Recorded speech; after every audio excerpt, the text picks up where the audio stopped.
Oh my goodness. Is this thing on? I do believe it is. Who else do you know goes live at this time of the early hours of the AM? Besides the creme de la creme, the one that they do in fact call him Mr. El Tucatente, the ultimate sensei, the one who of course taught Bruce everything he knows, but we'll save the rest for Friday night when we do Sleepless Radio, because this is Bumps and Bruises, a man on my back to be talking to four walls and a screen. And man, does it feel great. We got Bash in Berlin on the horizon. I know I still got to talk about my SummerSlam recap, which I'm really excited to do on the return of Pull Up a Chair, which is going to be coming this week. Thank you to everybody who's been patient on the return episode of the pod. I'm definitely looking forward to locking back in on that and kind of recapping the whole month and recapping everything that unfolded in this wild simulation that we live in called life. But with that being said, though, I do want to tackle Bash in Berlin and not keep that on the back burner. I want to make sure that that's on all burners. So for this episode of Bumps and Bruises, I know I don't got my good brother Scotty Two Stone with me, but I am flying this arc solo, so to speak. I'm doing the one-hand fly shit going on here. That's okay. Shout out Amelia Earhart. I'll do it or die trying. But I'll never disappear. I always come back. So with that being said, thank you guys for being tuned in. If you're watching this, please hit the bell, leave a comment, tell me if I suck or I don't. Appreciate it big time, and see what you guys think. See if maybe I'm completely wrong or maybe I'm a genius. But either way, I got Triple H's number, so maybe you should take my word for it, shall we? So how about we kick this thing off? I'm going to spark a cigarette, and then we're going to get down to brass business and brass tacks and only facts, no kizzy, no cap. How about that? Okay, so we got a 5-match card. We got another light pay-per-view card, very light. I know some people have been complaining about the 5 matches. Personally, as long as it's done well and executed properly, I think that it's okay. I just don't think we should be filling in maybe 30 to 45 minutes of advertisement if we can help it. But we'll save that for a different day because, again, I do love everything the WWE is doing right now, and I think they're firing on all cylinders. So let's just dive right into it, shall we? For first match on the card, we got Alba Fire and Isla Dawn, the reigning WWE Women's Tag Team Champions, versus Bianca Belair and the great Jade Cargill. Woo-wee. Well, one, I'm glad to see at least Paul, a.k.a. Triple H, a.k.a. Hunter, is putting a lot more respect on the women's tag belts and at least trying to get that division off the ground. I do respect that big time. I think there's a lot of great talent to work with. I know it just gets tricky booking-wise, I'm sure. However, though, here's where Hot Take Tuker's going to come out early. Wanted to lead with this one for a reason. I think Isla Dawn and Alba Fire is going to win. But here's why. I think that they've been kind of subtly teasing it for a little bit. And I think it's kind of been in everybody's mind of like, okay, when's it going to happen? When's it going to happen? And who's it going to be? The big question is, when's it going to happen? Who's it going to be? And that question is, who's going to turn on who when it comes to Bianca Belair and Jade Cargill? That's the question at hand. Somebody's turning on somebody, but which one of them's going to be? Because whichever one it is, it's going to be heel then, obviously. And you got Bianca Belair, who's the EST of WWE. Kids love her. They buy T-shirts. So automatically, I would think out of the two that would make her difficult to turn heel. So I think that leans more towards Jade Cargill turning heel. However, though, devil's advocate in myself, you do have the case of where Bianca's would be more unexpected. That's the one that you don't see coming. You see it coming, but you don't see which one necessarily. I think it would be better if Bianca did it. Does it make sense for her to do it? I mean, on wrestling paper, yeah, but on merchandise and like catering to the people as a babyface paper, that's where it gets a little tricky. I mean, is it John Cena tricky? No. Can it happen? Sure. Then you end up turning her face down the line? Sure. But do you want to risk all that for a bad heel turn? I don't know. I think you do Jade Cargill saying the angle of I never needed you or something along those lines. And I think the birth of that is going to, the official kick that door open is going to happen on Saturday at Bash in Berlin. I think that happens in Germany. Then you're going to have a case of where Jade's going to maybe have one of those cases where Bianca's done all she could She's wrestled her ass off. She's wrestled for 10 minutes in the ring or whatever it is. She's exhausted. She's going to the rope. She's got to get that tag. And Jade's going to drop right back off the fucking rope. Bianca's going to do the stun face. Oh, my God. No way. You just turn on me. And that's when Alba and Isla are going to finish her off. And I think that's where you can get the clean pin, make the tag champs look good. But you also didn't technically lose spotless clean because Jade just turned on you in your shot. Kind of like the Damien Gunther thing. So, in conclusion, I firmly believe Isla Dawn and Alba Fire are going to take that match. I mean, I don't see Bianca and Jade winning it unless they have a little bit of a run. And then you make them drop the belts and you go that route with it, which maybe you could. But at the end of the day, I think Jade's ready to go. And I think that's the whole reason that they put her in on a team with Bianca in the first place, is because you got Jade, who was obviously coming in, still got some green to her. But I think, even though you got a couple of botches here and there, what are you going to do? Those happen. But overall, I think she's coming along great. I think things are looking really up for Jade, and I think that she can handle a little one-on-one. But again, now that I'm saying it out loud, part of me also says maybe they win the belts. That lingers for a little bit. But ultimately, that would result with Bianca and Jade at WrestleMania. That might make more sense to make Bianca Jade a WrestleMania night. That'd be a night one banger. That's a mid-card banger right there. That's a mid-card bangerooski. That shit would be nutty. Nutty with the bars. That's a payday. But, I guess they could go two different ways, but I'm sticking to my guns, though. I'm going Alba and Isla get the W. And they're going to get it clean, but not spotless clean. They're not going to get it shiny. But I do believe firmly they will walk out and still your women's tag team champions.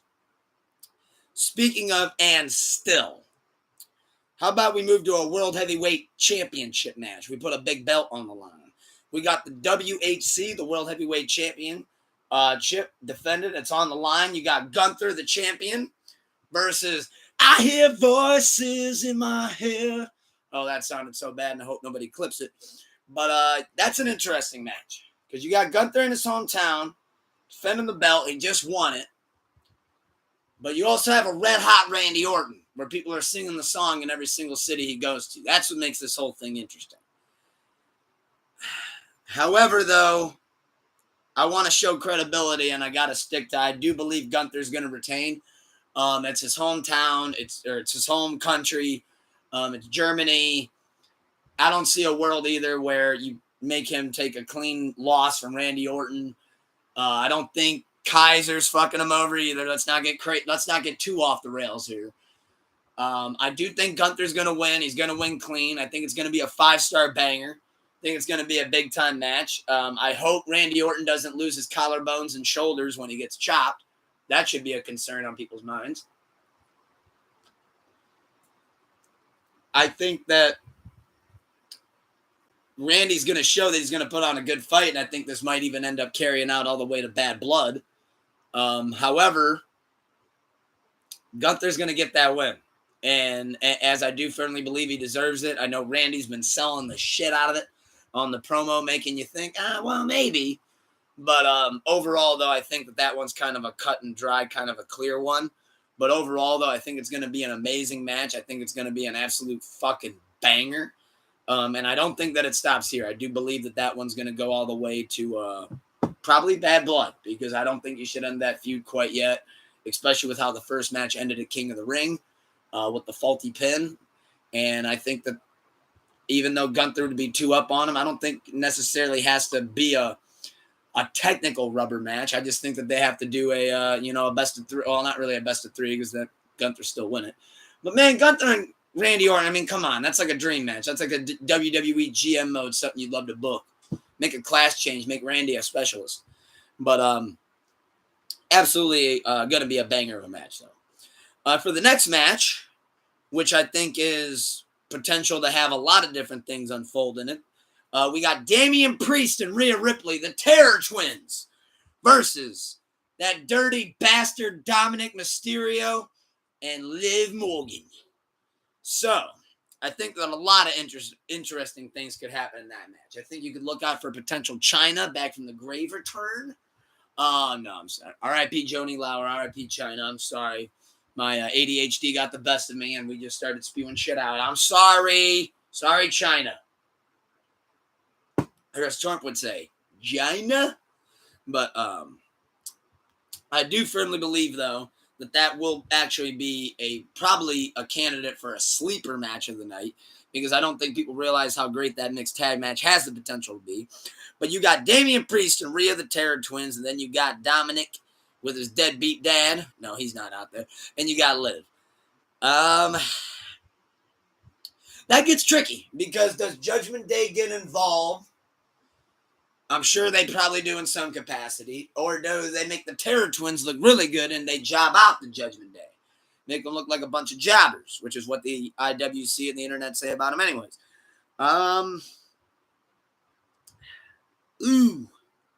That one's tricky. That one's not so cut and dry for me, to be honest, when I'm looking at it. And I've kind of been thinking on it all day. I kind of was thinking on it a little bit at Raw, especially after they recap kind of the promos and the story building up. I'm looking at it in two ways. If you want the Judgment Day to get over and look credible and make Dominic look like a viable opponent and Liv look like a viable champion, I think that they'd have to win. Do they have to win clean? Absolutely not. But do they have to win? Yeah, they do. However, if they win, how does that make Rhea look? Because now she's lost 2 pay-per-views straight, and that makes Damien lose 2 pay-per-views straight. So with that being said, with no belt on the line, Liv's belt is not on the line. You can still do Liv and Rhea at Bad Blood in Atlanta. That still ends up planning out just fine. It doesn't make either one of them look bad.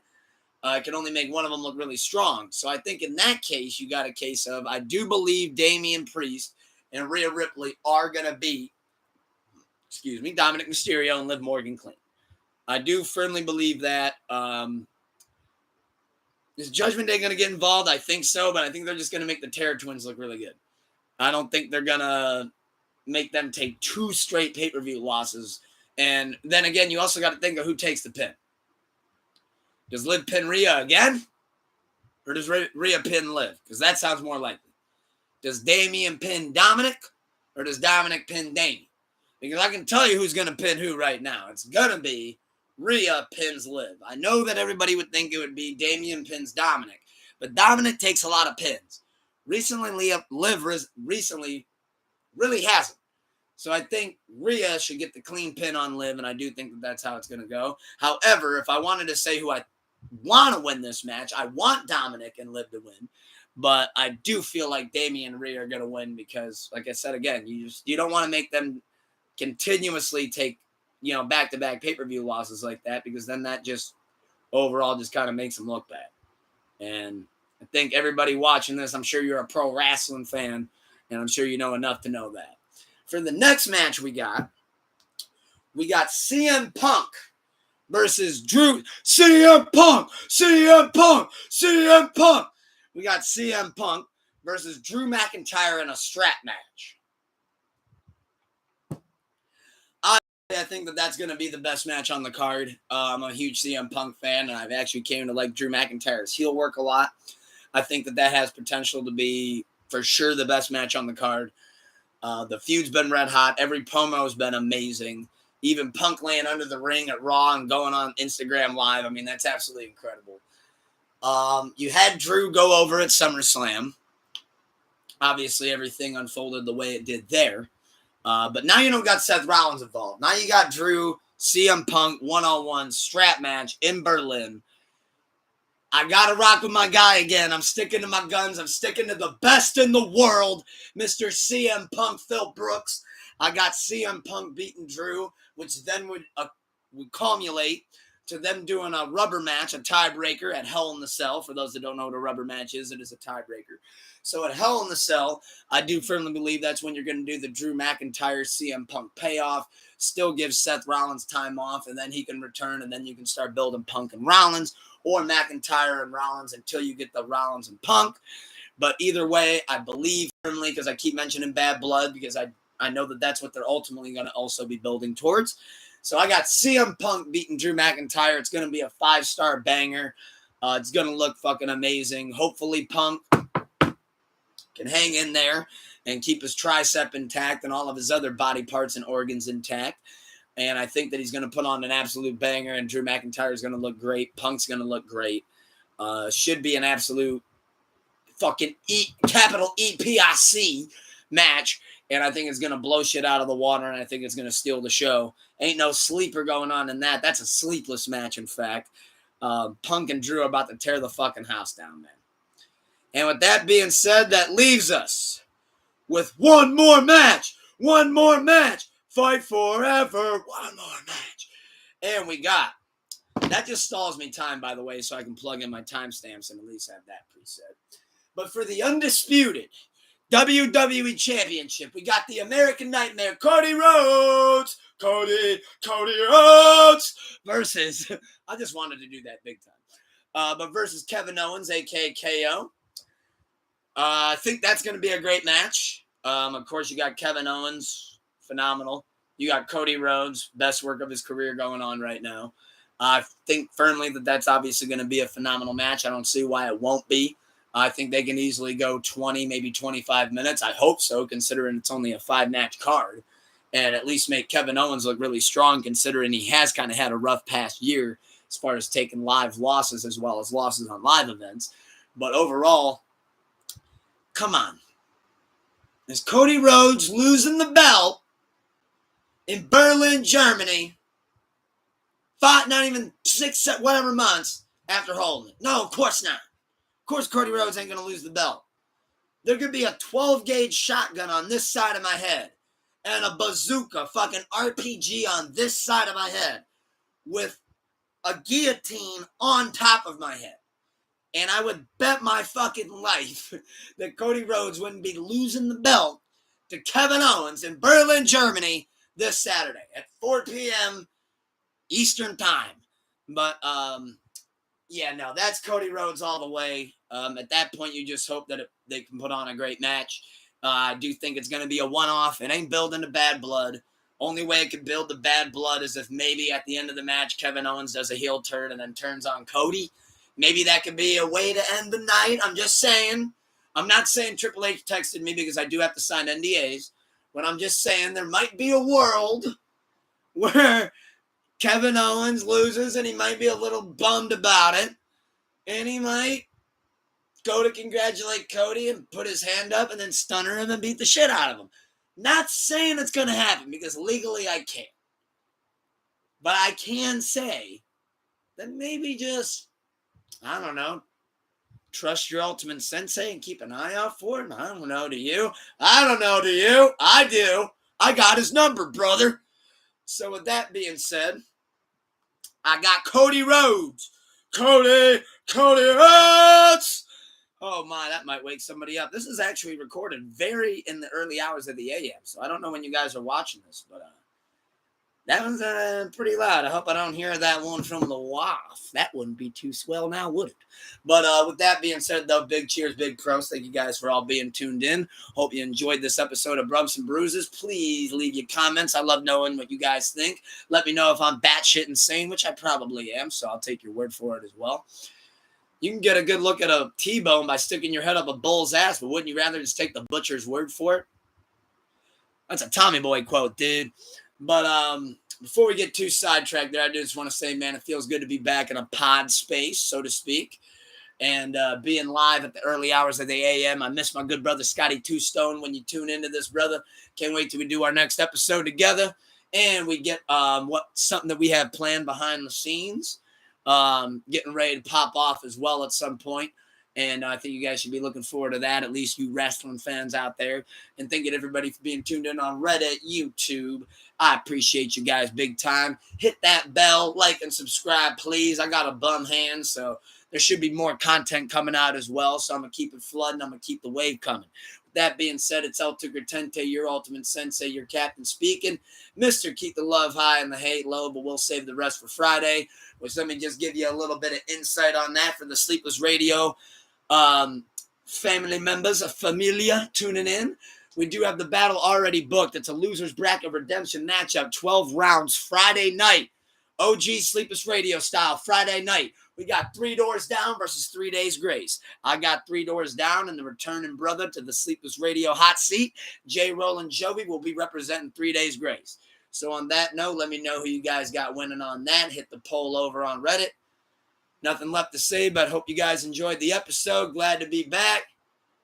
Big peace, big cheers, big pros. Mr. Keep the love high and the hate low. Love y'all. Peace.